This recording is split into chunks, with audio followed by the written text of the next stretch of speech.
Realmente a Jaime. Adelante. Pablito, muchas gracias. Muy buenas tardes para todos otra vez. Yo realmente tengo muy poco que agregar luego de esa gran presentación de Juan David. Realmente, Juan David, felicitaciones. Como diría un amigo del Caribe colombiano, la sacaste del estadio. Realmente una presentación impecable en términos de forma, de fondo y obviamente lograste en muy poquito tiempo, digamos, resumir gran parte de la fisiología microvascular que es supremamente interesante. Eh, el mejor ejemplo de lo que hoy en día es medicina translacional, y es que desde las biociencias y una fisiología microvascular fina y detallada, llevaste eso hasta la aplicación clínica con un entendimiento pleno. Entonces, nada, felicitaciones. Antes de hacer un par de comentarios pues, que tengo pues, por ahí, sí me gustaría escuchar a los otros profesores, porque realmente la presentación de Juan David estuvo excelente, Pablito. Muchas gracias. Muchas gracias, Jaime. Mauricio, levantaste la mano.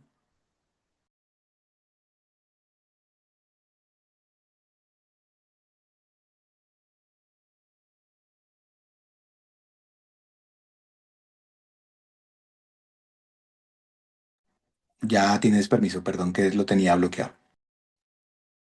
Sí, buenas tardes para todos. Juan David, felicitaciones, hiciste una excelente presentación en términos de forma y de fondo. Abordaste muy bien el tema. Eh, Creo que nos llevaste por todos los conceptos, desde la macro hasta la microcirculación. Eh, es un tema que nos apasiona y que realmente pues llevamos a pie de cama con los estudios que hemos venido realizando y bueno, todo para poderlo ver disponible en todas las unidades del país, como muy bien lo explicaste, la relación lactato-albúmina y toda la parte de la evaluación de la microcirculación. De verdad, te quedó muy bonita la presentación. Felicitaciones y muchas gracias. Muchas gracias, Mauricio. ¿Alguno otro de los profes quisiera hacer alguna intervención inicial? Y después le damos la palabra nuevamente a Jaime.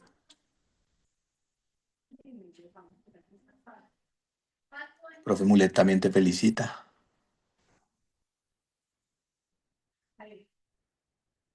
Muchas gracias, doctores. Creo que dejaste a todos anonadados. Es mucha información. Creo que es muy interesante porque pues tienes todos los conceptos, los antiguos, los nuevos, y intentaste lograr como integrar toda la información de tal manera que podamos empezar a darle algún tipo de aplicación clínica, que a veces es donde más nos cuesta buscar intervenciones. Como muchas cosas de forma individual, pues es difícil demostrar un efecto indirecto y hemos tenido diferentes corrientes de manejo y eso a veces también jalona un poco el efecto que tienen pues las mediciones, porque pues tú puedes medir el gasto cardíaco y decir que este número está alto, bajito, intermedio, pero tal vez lo que cambia la mortalidad es qué hagas con ese valor y eso a veces es difícil integrar en estudios clínicos, sobre todo porque el escenario es muy variado y tiene, digamos, componentes, como ustedes ven, de distintas aristas. Creo que la información que diste es súper completa, resumiste inclusive un poco el trabajo de los otros compañeros tuyos como para alinear toda la información y bueno, vamos a ver cómo se nos ocurre ponerlo en práctica clínica en el día a día y ver qué están haciendo los diferentes grupos con esta información y cómo han cambiado sus prácticas, que creo que es un poco lo que ha venido cambiando de forma reciente. Si no hay ningún otro comentario, entonces tal vez le doy la palabra nuevamente a Jaime para que pueda hacer sus comentarios. Sí, Pablito, gracias. Solamente un comentario pequeñito, digamos, como un par de reflexiones y un video que les voy a compartir para que de pronto los felos que no lo han visto entiendan un poco mejor ese concepto que Juan David explicaba muy bien. La primera reflexión es que hemos logrado avanzar desde un enfoque exclusivamente de la macrocirculación a integrar la microcirculación. Porque cuando uno veía las definiciones en los libros clásicos de choque, decían obviamente que teníamos un problema en donde había una alteración al final en la entrega y el consumo de oxígeno.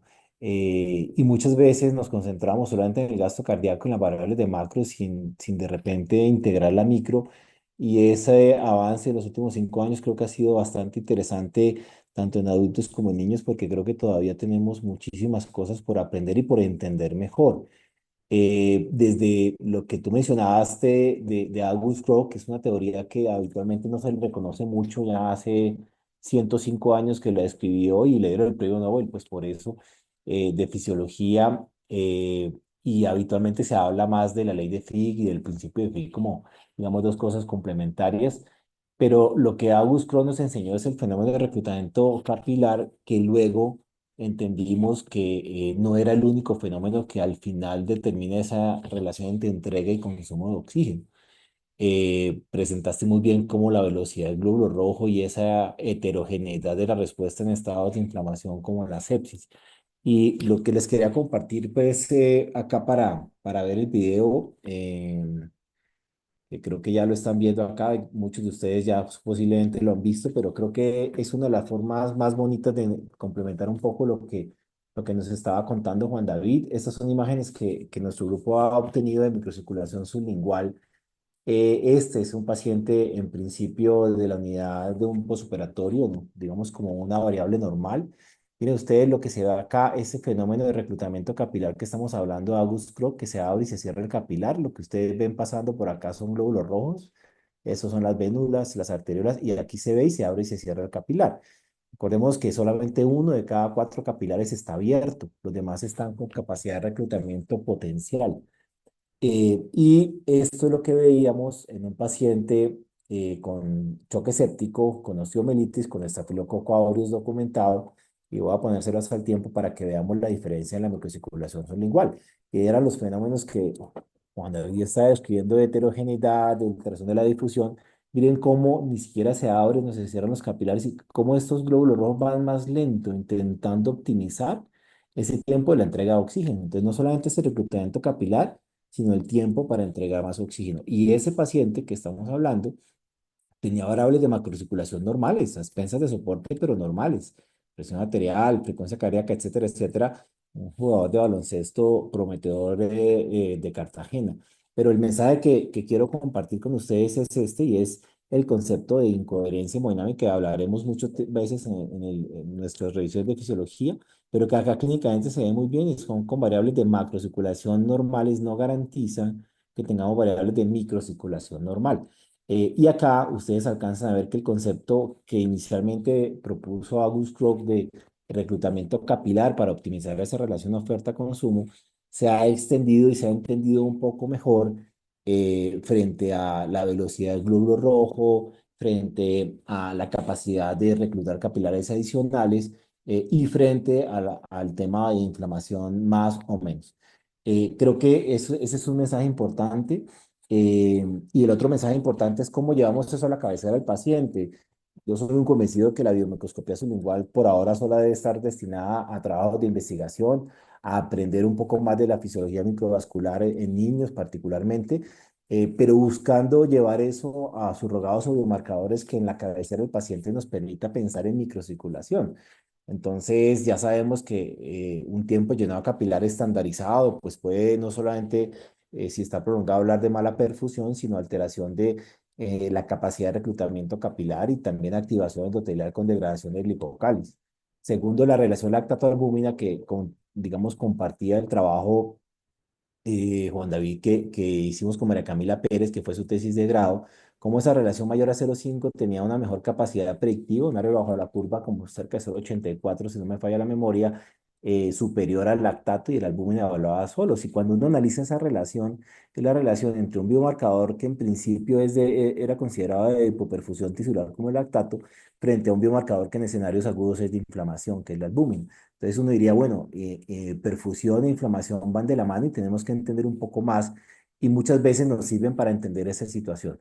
En cambio, pues algo que tenemos que contar es que el delta de CO2 que Gustavo Ospina describió y que usamos muchas veces, no lo hemos encontrado tan relacionado, o si queremos en términos bioestadísticos, tan correlacionados con las alteraciones en la microcirculación. Ahí les compartía, Juanda, el trabajo de que deficiente con el gasto cardíaco en relación directa no existe, excepto que la saturación venosa esté baja, que ya de entrada nos va a indicar por sí sola ese gasto de forma indirecta, pero no, nosotros en pediatría no hemos encontrado ese punto. No sé si el delta S2 tenga un punto de corte diferente, lo hemos explorado por encima de 6 de 8 de 10 y de 12, e inclusive dándole un manejo de análisis estadístico de variable cuantitativa y no categórica. Pero sí, el punto es que realmente en pediatría no hemos observado el mismo rendimiento que pues aparentemente lo tienen los adultos. Entonces sí creo que hay muchas cosas por aprender. ¿Cuál puede ser el siguiente camino en los siguientes 5 o 10 años? Es en pensar a ver qué intervenciones terapéuticas del día a día en terapia intensiva pueden llegar a afectar de forma positiva tanto la microcirculación como, digamos, la perfusión tisular. Ahorita estamos corriendo una cohorte, ya creo que vamos como por 22 pacientes en los niños también que tenemos en ECMO, porque hay variables interesantes para analizar en términos de la macrocirculación y de la microcirculación en ese grupo específico de pacientes. Y bueno, esperamos de pronto después de mitad de año compartirles esos hallazgos en algún paper. Entonces, el punto es que definitivamente lo positivo es pensar en microcirculación, pensar en activación en daño endotelial y pensar que tenemos variables a la cabecera del paciente con la cual podemos medirla y que tendremos que seguir avanzando en de pronto definir de una forma un poco más sencilla esos fenotipos que nos pueden orientar hacia una terapia un poco más específica o de repente menos específica. Era eso, Pablito, lo que queríamos complementar y reiterar las felicitaciones a Juan David, que realmente, aunque nos salimos un poco del tiempo, realmente estuvo espectacular y una revisión muy, muy buena. Pablito, mil gracias. Jaime, muchísimas gracias. Como siempre, hemos aprendido muchos en estos años con la investigación que haces tú y pues que está haciendo el mundo en general sobre el tema. Eh, si les parece, pues en aras del tiempo pasemos al ejercicio que hicimos, que creo que va a resumir muy bien todo lo que han ido hablando. Eh, si quieres, déjame, yo lo comparto, Juan, para que hice una versión ahí para que tenga como las punticos claves, por lo que el texto era un poco largo. Claro que sí, profe. Díganme si lo ven ahí bien completo. Ya Ahí le... está bien la pantalla, sí. Sí, señor. Ahí la ves en presentación. Sí, profe. Listo. Entonces, pues yo lo resumí así para que sea fácil de ir a lo puntual, para que recuerden toda la información que había. Este, digamos, es el escenario que nos gustaría vivir, que sería un escenario donde tenemos todo disponible, todo lo que quisiéramos soñar de datos tenemos y que el paciente no tenga ninguna enfermedad de base para que no haya ruido de otras cosas. Es un cuadro clínico, un niño de 7 años, sano, que tiene un shock séptico secundario, una neumonía multifocal, muy parecido al caso de que presentaba Jaime, pero de foco neumónico y pues obviamente está intubado y ventilado. Les puse la mayoría de los datos que les gustaría saber, como la forma de ventilación, cuánta presión, cuánta meseta, cuántas medias, cuánto volumen corriente, qué FIO2 está usando. También les puse que tenía un poquito de soporte hemodinámico con noradrenalina 0,2, dobutamina 7 microgramos. La evaluación clínica al momento en que ustedes están tomando la decisión, pues está con esta frecuencia. La tensión arterial media está dando 48, la frecuencia respiratoria que está completamente asistida está en 28, la saturación está apenas en 92, el llenado capilar ustedes lo estandarizan y les da 4 segundos, el gasto urinario en las últimas horas ha estado en 0,5, el último gas tiene este pH con esta PO2, PCO2 en 48, el bicarbonato en 18, la base exceso a -6, el lactato está en 5,8.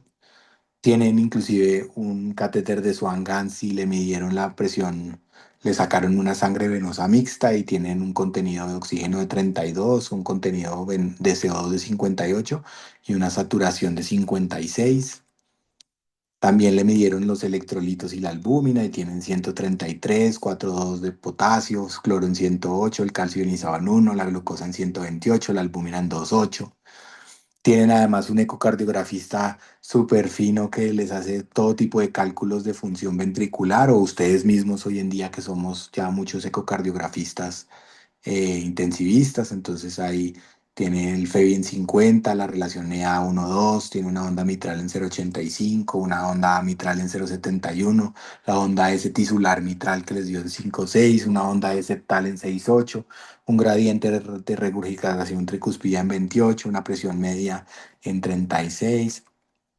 También tienen un biomicroscopio sublingual y fueron capaces de medir la densidad capilar perfundida, la proporción de vasos perfundidos, el índice de heterogeneidad, la densidad total de vasos. Vemos que información había mucha.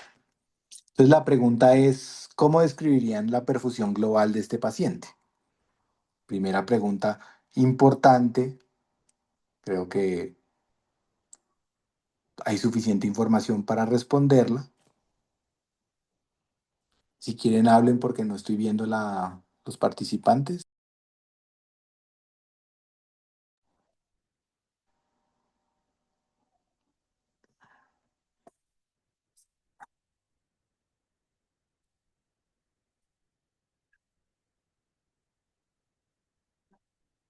Buenas tardes, ¿ahí me oyen?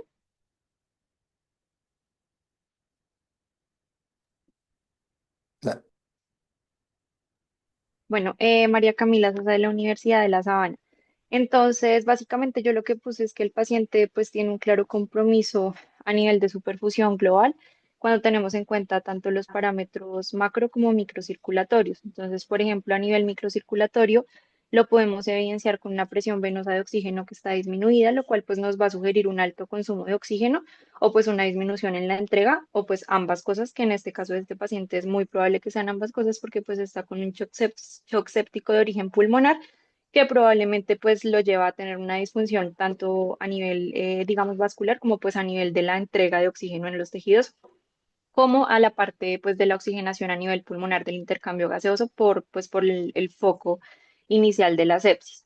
Adicionalmente también tiene una presión venosa de CO2 que está aumentada, lo cual también nos puede indicar que esos tejidos están produciendo o reteniendo más CO2 y pues esto también es un marcador de una perfusión tisular insuficiente y pues a su vez esa misma hipoperfusión que va a tener a nivel tisular va a llevar pues a que haya una mayor producción de CO2 y pues nos va a explicar también esa presión venosa de CO2 aumentada. También el paciente tiene una saturación venosa de oxígeno baja, que pues también como vimos va a ser un indicador de una mayor extracción de oxígeno por parte de los tejidos, que también pues puede ser tanto por la entrega insuficiente como por la alta demanda que en el paciente pues va a tener ambas. Adicionalmente, pues hice el cálculo de la extracción de oxígeno no con la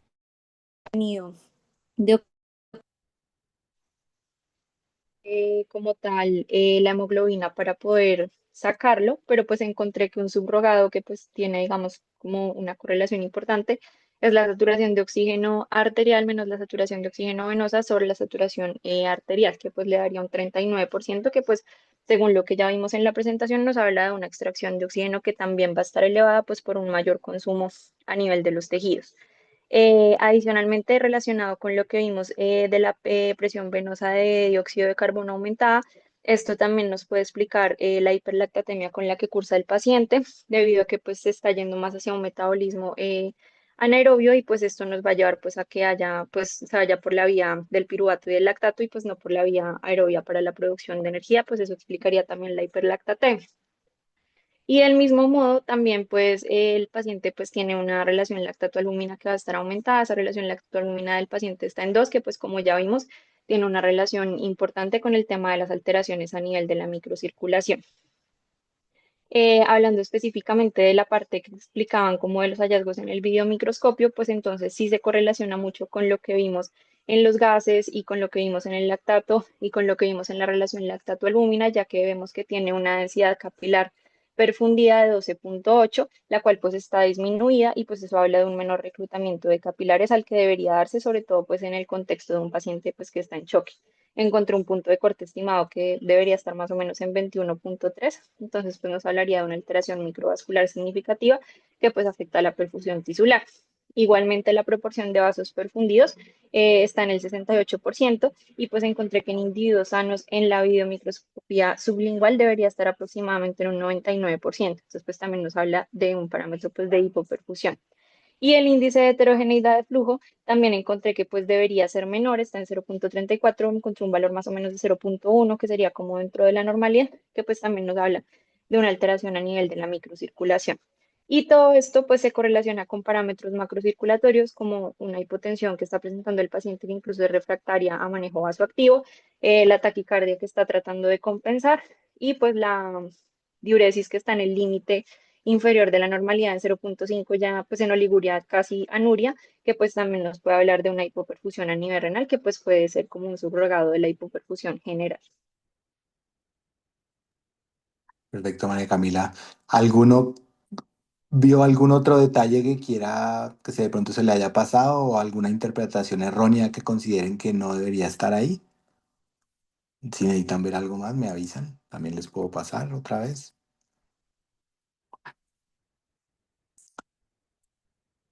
Bueno, entonces esta parte inicial, como ustedes ven, teniendo mucha información o poca información en general, digamos que este caso clínico era muy evidente.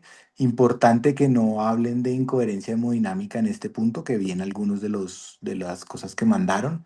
Esto no es incoherencia hemodinámica, esto es coherencia hemodinámica. Hay problemas macrocirculatorios y microcirculatorios. Acuérdense que incoherencia hemodinámica hablamos es cuando lo macro se ve relativamente bien, como mostró Jaime en el video, pero todavía hay muchos hallazgos de microcirculación anormal. Entonces, aquí no, este escenario hay problemas de macro y de microcirculación. Hoy en día, clásicamente antes solo mirábamos la macro, hoy vemos la macro y la micro y entre más herramientas tienen hay más datos, pero ustedes vieron que también algunos hallazgos clínicos que Jaime ha publicado pues también estaban anormales y no necesariamente hay que tener todas las herramientas para verlo.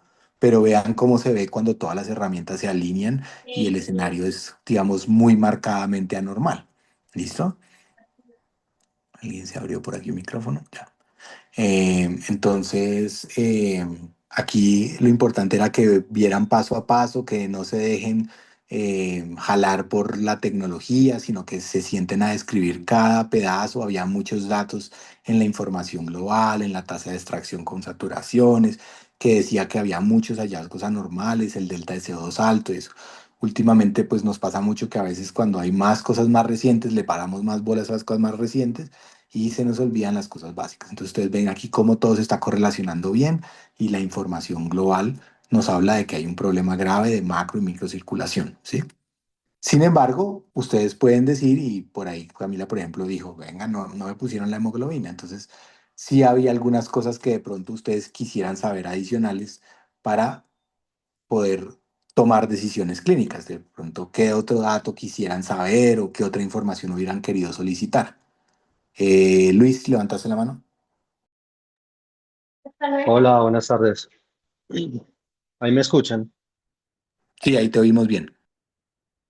Hola, bueno, lo primero que yo quería decir, pues es bastante claro que este paciente tiene una alteración en la entrega de oxígeno tisular y como él lo dijo la compañera, pues sería bueno conocer toda la ecuación y conocer cómo estaba el contenido por decilitro de oxígeno, conociendo pues una hemoglobina y ya lo que dijo el profe, que uno no puede pretender optimizar la microcirculación si primero no se ha optimizado la macrocirculación y con esto digamos que nos faltan ciertos datos. Ahí vemos que tiene una presión media como bajita a pesar pues de dosis altas de un vasopresor. Ahí no tengo nada, absolutamente nada de datos de precarga. Pues ahí sería bueno sí conocer un balance, cómo están luz score, un Vexus, inclusive después los predictores de respuesta a volumen, que considerando que este paciente perfectamente podría tener un fenómeno de hipertensión pulmonar que haría la misma variación en los mismos cambios pues, en la variación de presión de pulso y variación de volumen sistólico.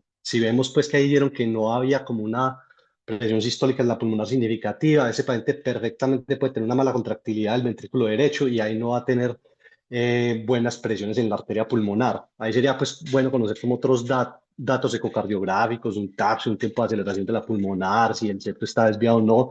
No sabía que tenía un catéter, pero entonces ahí podríamos colocar el índice de presión de la arteria pulmonar, que habla muy bien de la difusión del ventrículo derecho.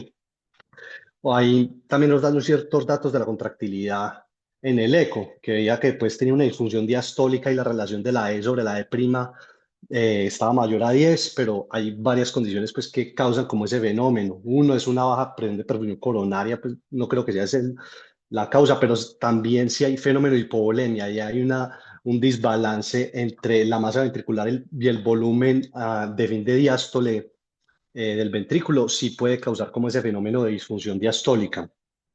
También el calcio ahí bajito, mal parqueado, que también puede dar una disfunción diastólica. Y si bien nos mostraron una fracción de eyección que estaba normal, como el 50%, hay que recordar que es un parámetro demasiado dependiente de las cargas. Yo puedo tener una depresión miocárdica y si tengo una hipovolemia muy significativa, yo voy a tener una fracción de eyección buenísima. Listo, eso no quiere decir pues que el corazón tenga una buena contractilidad. Ya si yo miro que hay signos de dependencia de volumen y optimizo adecuadamente la volemia de este paciente y veo que hay todavía signos de disfunción sistodiastólica y signos de hipertensión pulmonar, mirar si adicionar pues algo de vasopresina, inclusive hidrocortisona, óxido nítrico y hasta cambiar de pronto la dobutamina por mirrinone que mejora la lusitropía y la resistencia vascular pulmonar. Luego de esto, sí ya pensar en si a pesar de optimizar las variables macro, sigo viendo que el lactato va para arriba, la extracción, el aumento del delta de PCO2, inclusive también el, el delta venoarterial de CO2 sobre el contenido arteriovenoso de oxígeno, que también nos puede hablar de fenómenos de ¿cómo decirlo?, de mala utilización de oxígeno en la mitocondria, pues ya empezar a mejorar los procesos de difusión por disfunción de glicocáliz, ya sea infusión de albúmina, inclusive pues hasta terapia hemoabsortiva para depurar citoquinas y mejorar pues la endotelitis. Era como eso lo que tenía para decir. Muy bien, Luis, muy completa tu respuesta. Gloria, ¿levantaste la mano? Sí, señor, buenas tardes. Algo muy corto, pues obviamente todo lo que dijeron los compañeros anteriormente, pero teniendo en cuenta que sería bueno mirar en qué momento estamos cogiendo al paciente, ¿no? Si estamos en una parte inicial, mirar tendencias de los laboratorios de todos los que nos han dado, que sería bueno, como nos recalcó Juan David, con la parte del lactato y cómo si se está depurando o no se está depurando, pudo haber empezado peor o estamos peor. Y la otra cosa como en particular que podría ser ya más de estudio de la parte de la causa, que nos podría llevar a, por ejemplo, mirar si estamos en un fenotipo de sepsis, de tormenta de citoquinas, de inmunoparálisis o alguno de los muchos que se han descrito, a ver si podemos dar algún manejo más específico. Solo era eso. Gracias. Perfecto, Gloria. Creo que en este punto la mayoría contestó de forma adecuada, sobre todo esta parte de pensar en la respuesta al volumen, la discusión larga de cuál de todos, todos, ninguno, hacer simplemente una prueba terapéutica, hacer volúmenes, intentar hacer cambios de volúmenes sin poner volumen, si ir a vasopresores directos, que en este caso ya hay. Entonces parte me parece importante que todos la hayan pensado. Ustedes vieron el algoritmo que les mostró Juan, como pues una parte importante es tener claro si es un respondedor a volumen o no, y eso. En este escenario, pues además como tenemos un Swan Gans, entonces yo les puedo agregar cosas. Entonces miren para que hagan cálculos.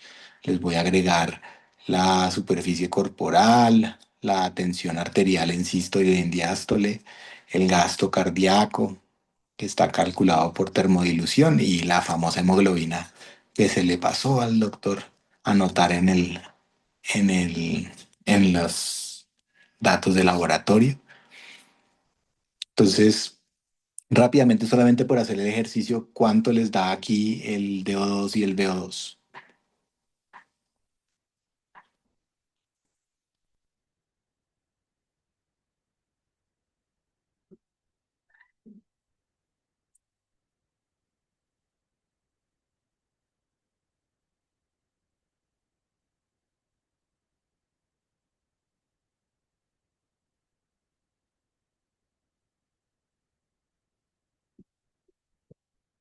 Si mientras tanto alguno de los profes quiere hacer alguna anotación, adelante, mientras los muchachos calculan.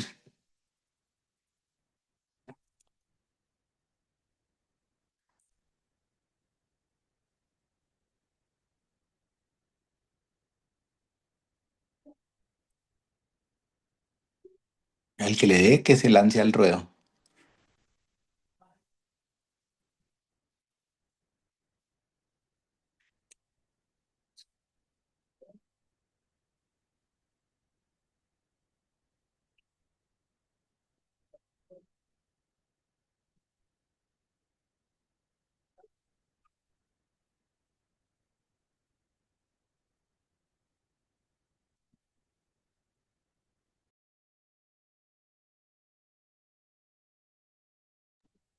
Hola doctor, ¿cómo está? Buenas tardes. Adelante, adelante. Bueno, Bueno, entonces Juli. el DO2 me da 319, el BO2 me da 126, con una relación DO2, ay, la perdí, de 126. Casi 3-1, 2,5-1 realmente. Listo, y entonces, ¿cómo interpretas eso de forma individual, de forma colectiva? ¿Eso está bueno, está malo? Bueno, uno usualmente debería, o sea, el mínimo, digamos, dentro de lo que hablaba Juan y dentro de uno cuando habla de la curva de la relación de O2-BO2, digamos que lo óptimo sería tener un mínimo de 5-1. Hay literatura que habla un poquito menos, de 3-1 o de 2-1, pero lo que vemos en este paciente es que finalmente esta relación, ya, o sea, ya llegamos al DO2 crítico. Tenemos un DO2 que está disminuido para él, pero tenemos también un consumo, que es el VO2 que está aumentado, pero es que la relación pues nos da diferente. Resumen, la extracción es alta, más o menos el 39%, y la relación entre la entrega y el consumo de oxígeno pues está alterada. ¿Se correlaciona bien con lo que habías pensado del caso o está muy loco? No, tiene sentido, doctor. O sea, tiene sentido que uno tenga alteraciones en la macro y en la micro asociado a este DO2 y este VO2, porque ya entramos a la fase dependiente de la gráfica, pues. Perfecto. Si alguien tiene alguna otra anotación, es el momento. Entonces, la pregunta vendría de que, pues entonces, ¿qué proponen? ¿Qué harían? ¿Qué intentarían? Brian. ¿Cómo están, compañeros doctores? Brian Beltrán de la Universidad del Rosario. Pues, Doc, yo, parte de lo que es esta pregunta fue lo que nos trató de resumir un poco Juan David al final de la presentación y es definir el contexto clínico del niño, en este caso, un niño que tiene un compromiso tanto de la macro como de la microcirculación. Y a veces lo más fácil o lo que nos da la tendencia del manejo más rápidamente es cómo manejamos la macrocirculación.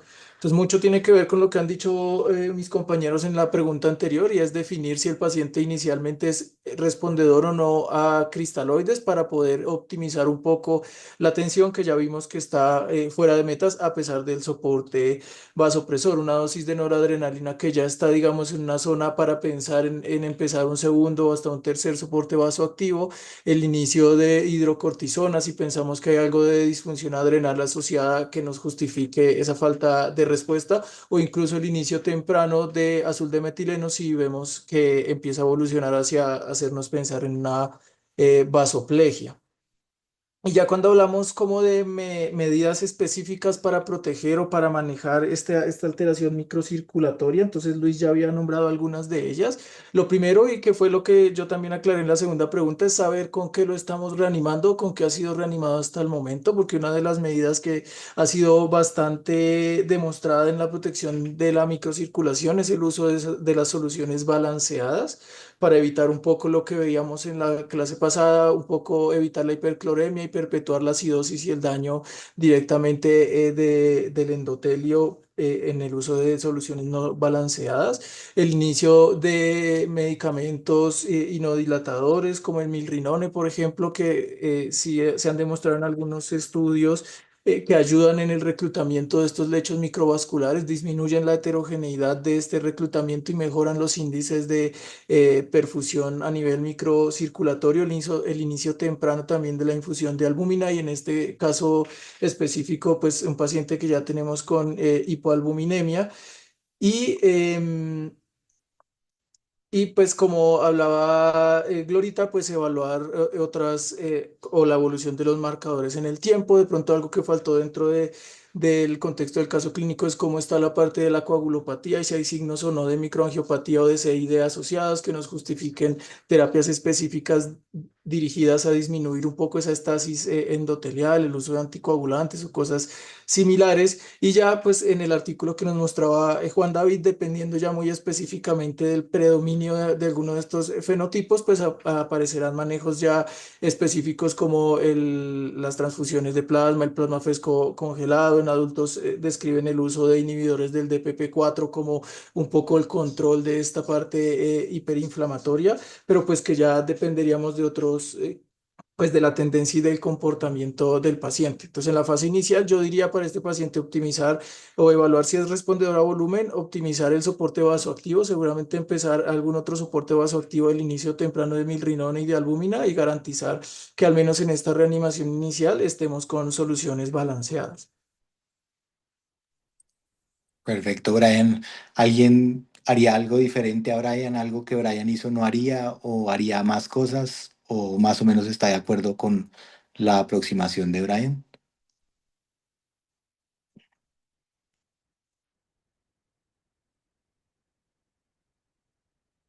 Probablemente aquí la discusión probablemente sea cuál priorizar y cuál tratar de hacer primero, qué es lo que probablemente sea más efectivo a corto plazo, sin que pues todas las intervenciones al final se pudieran proponer.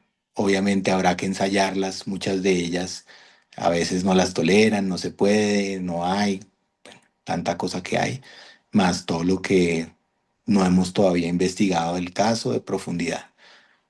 Pero creo que Brian cubrió un poco lo que todos propondrían de forma Solo que inicial. ¿Alguien quiere proponer alguna otra intervención? Ajustes a la ventilación mecánica propone el profe Perdomo. ¿Ustedes le ajustarían alguna cosa?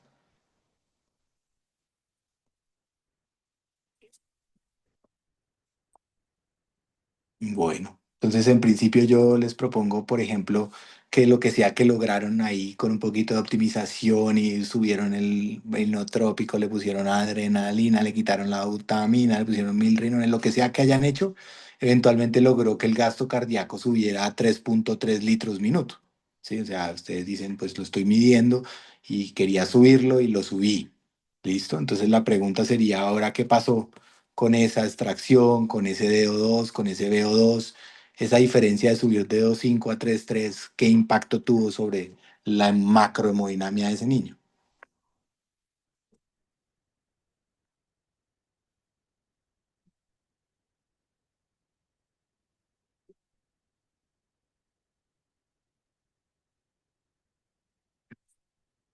Doy un minutillo para que hagan cálculos.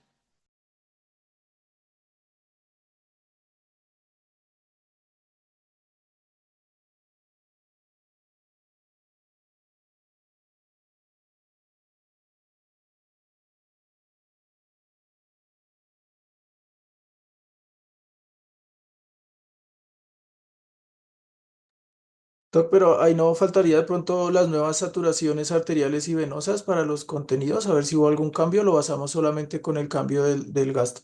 Asumamos que hubo una subida del gasto cardíaco. Sí necesito que me expliquen si la extracción es calculable, no calculable, cuál van a tener en su cabeza. Pero los valores que no tienen ahí, pues asúmanlos más o menos. ¿Qué esperarían que pasara con la saturación?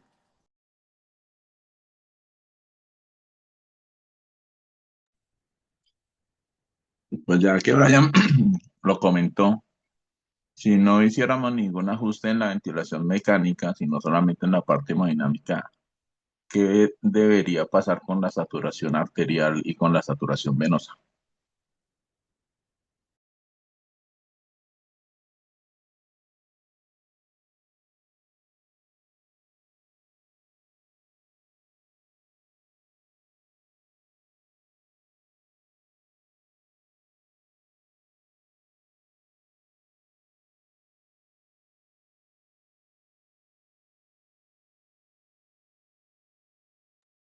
Pues es que haciendo el ejercicio, si yo no modifico los valores que teníamos al principio, obviamente si solo aumento el valor del gasto cardíaco, me va a caer incluso más la relación DO2-VO2 y me da un 1,6 a 1. Pero obviamente teniendo la lógica de que si tengo un mejor gasto cardíaco, seguramente voy a generar mejor perfusión, mejor intercambio gaseoso y tendría que ver un aumento de ambas saturaciones, tanto la saturación arterial como venosa, sobre todo más de la venosa, porque con un mejor gasto cardíaco, digamos en macro, uno asumiría que la perfusión esté mejor. Ahí es donde entra todo lo que hemos hablado en la charla y es ver los otros parámetros cómo se están comportando y que no entremos ahora en una incoherencia hemodinámica y que de pronto el gasto cardíaco mejore, pero la perfusión tisular sigue estando alterada.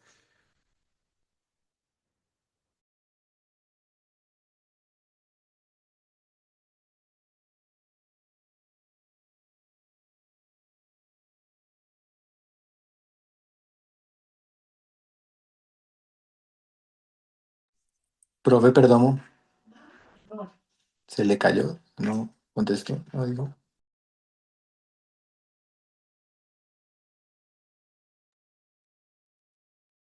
Y si, bueno, ¿alguien se anima a explicar por qué la saturación arterial debiera mejorar?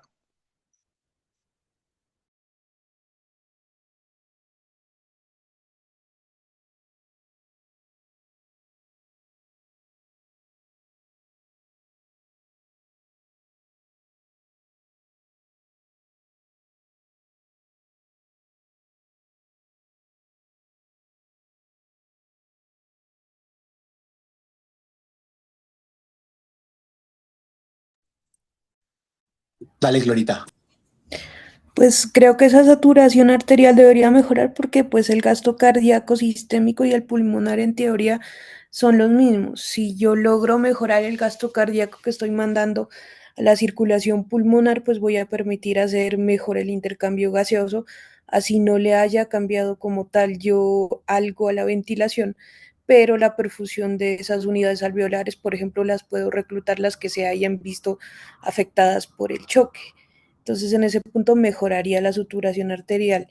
Y como en teoría el consumo de oxígeno de las células pues no me habría cambiado, pues básicamente aumento el arterial, sigo consumiendo lo mismo y por tanto el venoso también me debería aumentar.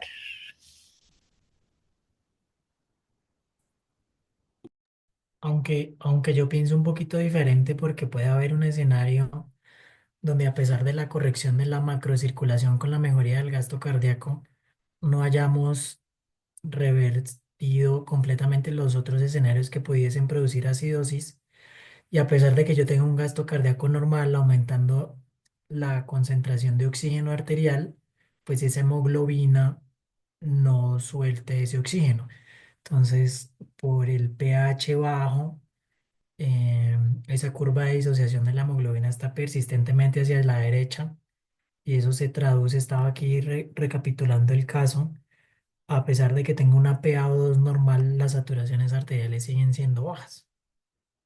Estaba pensando como en contraposición a Glorita. Pero si yo no suelto ese oxígeno, pues entonces tendría otra vez como al hacer como la extracción, haría es que esa saturación venosa siga persistentemente, bueno, que se eleve aún más, ¿no? Exacto, sí. Igual subirían los dos. O también es porque ya la muerte celular es tan avanzada que la célula no puede extraer ese oxígeno que le están entregando y por el contrario va a haber una La diferencia mucho saturación mayor. sigue baja, sí. Venosa.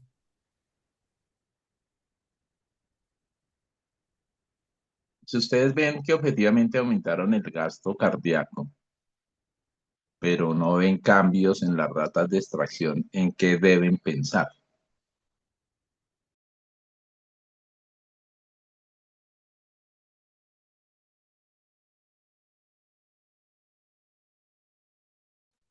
Pues, profe, ahí sí tendríamos que evaluar ya lo que sería disoxia tisular específica. Entonces, ver las variables que hablaba Juan David. Entonces, si estoy corrigiendo la acidosis, si no tengo otro factor que predisponga a la alteración de la liberación de ese oxígeno a nivel del tejido, si es, ya estoy en un metabolismo anaeróbico, si tengo zonas de isquemia específicas en alguna parte del cuerpo.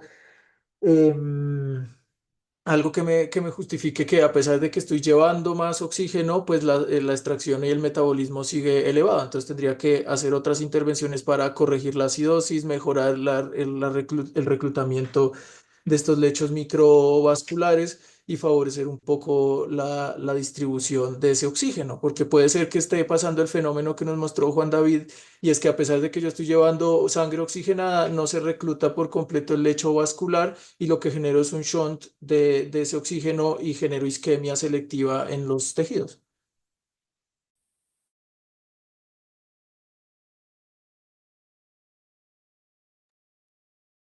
Podría ser pensar en un cortocircuito, ¿sí? Pues que esa proporción del gasto cardíaco que yo realmente estoy mejorando con este cambio que hice, pues no se está oxigenando, que es pues un poco con relación a lo que acaban de decir.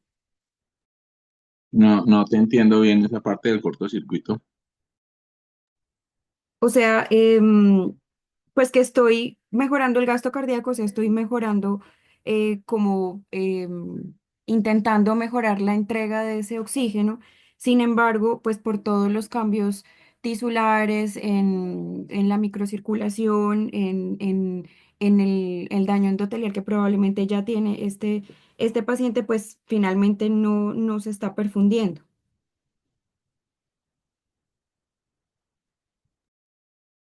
Y cuando ocurre ese cortocircuito, no se debería esperar que aumente inadecuadamente la saturación venosa. Sí. Entonces no es por ese lado. O sea, creo que Juan David insistió mucho, nos mostró la gráfica de todas las maneras posibles. Y entonces cuando ustedes estén hacia la izquierda del dedo 2 crítico, pueden ver este escenario, ¿sí? Ustedes están haciendo mejoría de la entrega de oxígeno, pero si todavía están en la pendiente del dedo 2 crítico, van a encontrar que las extracciones de oxígeno siguen siendo iguales. Entonces, por eso el seguimiento cercano de las ratas de extracción es importante. Cuando ustedes ya vean objetivamente que las ratas de extracción empiezan a caer, sumado a otros índices de perfusión tisular que ustedes vean que les indican suficiencia mitocondrial, empiezan a sentir que están haciendo las cosas bien. Ustedes ven que objetivamente aumentan el gasto cardíaco, pero hay una inadecuada elevación de la saturación venosa con persistencia de signos de afectación mitocondrial. Ese es el peor de los escenarios, porque ustedes ya están viendo todo el sacrificio que se produjo durante el estado de choque profundo y seguramente estamos frente a una situación de mitocondriopatía después del choque.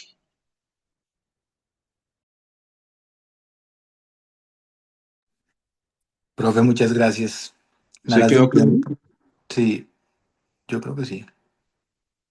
Aunque es bien trágico ese escenario, sería más trágico que subiera mucho la extracción arterial y la saturación venosa subiera casi hasta valores arteriales, ¿no?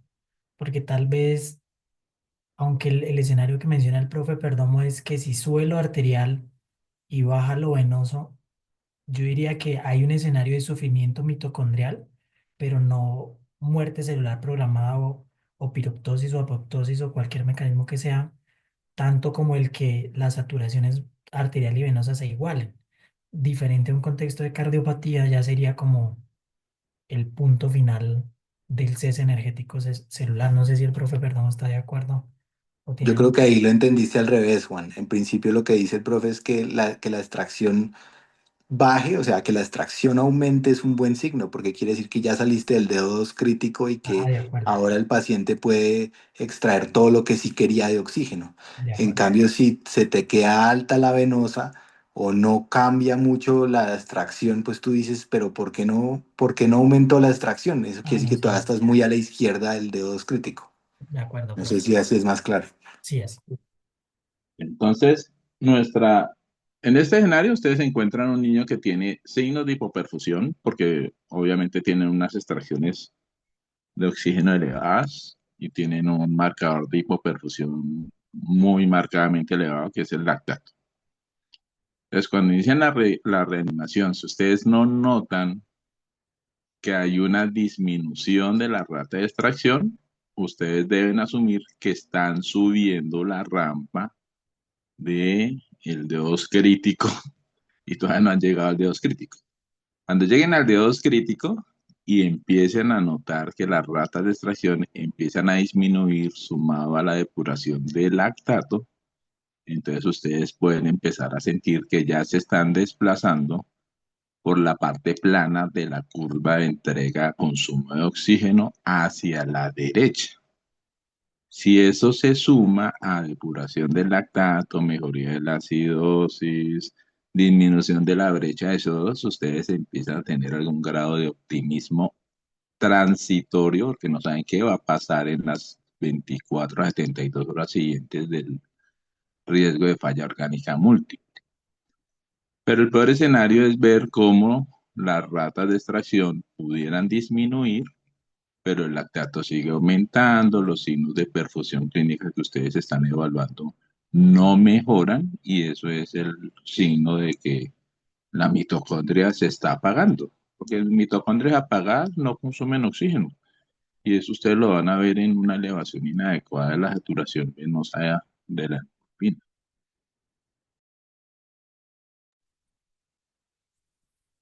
Bueno, muy bien, en aras del tiempo les tenía una, pero se las dejo de tarea, y es qué pasa si alguien decide transfundirlo y llevarle la hemoglobina a 13 gramos por decilitro. ¿Cómo cambiaría eso en contenido, en postcarga y el DO2?